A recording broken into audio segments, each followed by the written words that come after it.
তো hello' guys, কি খবৰ আপোনালোকৰ? সকলোৰে খবৰ ভালেই। তো মই যাবলৈ ওলাইছোঁ এতিয়া ভাগৱতলৈ। আমাৰ গাঁৱত 3 দিনীয়া কাৰ্যসূচীৰে মানে ভাগৱত চলি আছে। তো ভাগৱতত যাবলৈ ওলাইছোঁ। তো একদম পূৰা ধুতি পিন্ধি লৈছোঁ, পূৰা পাঞ্জাবী, পূৰা গামোচা পিছন লৈ লৈছোঁ। এতিয়া ভাগৱতত যাম। আৰু আমাৰ গাঁৱত ভাগৱত কেনেকুৱা হয়, প্ৰতি বছৰে যে 3 দিনীয়া কাৰ্যসূচীৰে পাতে, কেনেকুৱা হয় আপোনালোকক দেখাবলৈ চেষ্টা কৰিম। ভিডিঅ'টো চাই থাকিব। আৰু আমাৰ গাঁৱত যিসকলে চাই আছে সকলোৱে ভিডিঅ'টো শ্বেয়াৰ কৰি দিব নিজৰ আপোনজনে। যিসকল আমাৰ গাঁৱত নাই, আপোনালোকৰ পৰিয়ালো হ'ব পাৰে বা কোনোবাও হ'ব পাৰে, চাকৰি সূত্ৰে বা কৰ্মসূত্ৰে, তেওঁলোকলৈ ভিডিঅ'টো শ্বেয়াৰ কৰি দিব। গতিকে আহক এতিয়া আমি ভাগৱতলৈ যাওঁ আৰু সকলো দৃশ্য মই কেমেৰাত বন্দী কৰি আপোনালোকৰ মাজত ধুনীয়াকৈ শ্বেয়াৰ কৰিম। আপোনালোকে ভিডিঅ'টো চাই যাব। ব'লক এতিয়া ভিডিঅ'টো আৰম্ভ কৰোঁ। সকলোৱে ঘৰে পদূলিয়ে মানে কলপুলি আছে, এইফালেও আছে একদম পূৰা। তো আৰু মানুহ গৈ আছে লাহে ধীৰে নামঘৰলৈ। তো নামঘৰ, এই মন্দিৰটো ওচৰতে আছে নামঘৰটো আমাৰ। মানুহ গৈ আছে, আহি গৈছে। এখন মেইন গেটখন ফাৰ্ষ্টে জ্বলি আছিলে।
আজি আমাৰ ভাগৱতৰ দ্বিতীয় দিনত ৰন্টুৱে বয়োজ্যেষ্ঠসকলৰ কাৰণে ফ্ৰী ছাৰ্ভিচ দি আছে।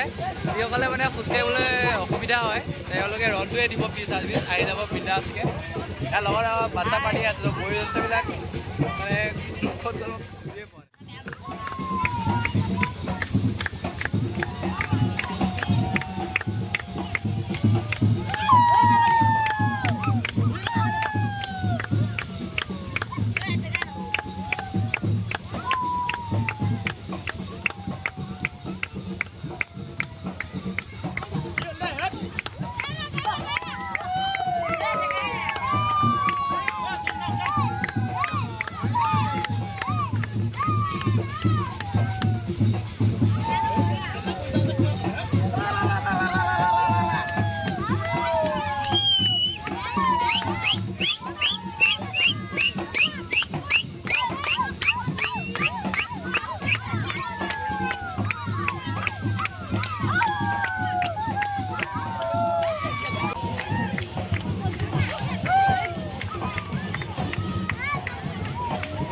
কাৰ্যসূচীৰে ভাগৱত পাঠ এখন পাতোঁ বুলি ক'লে পাতিবলৈ নোৱাৰি।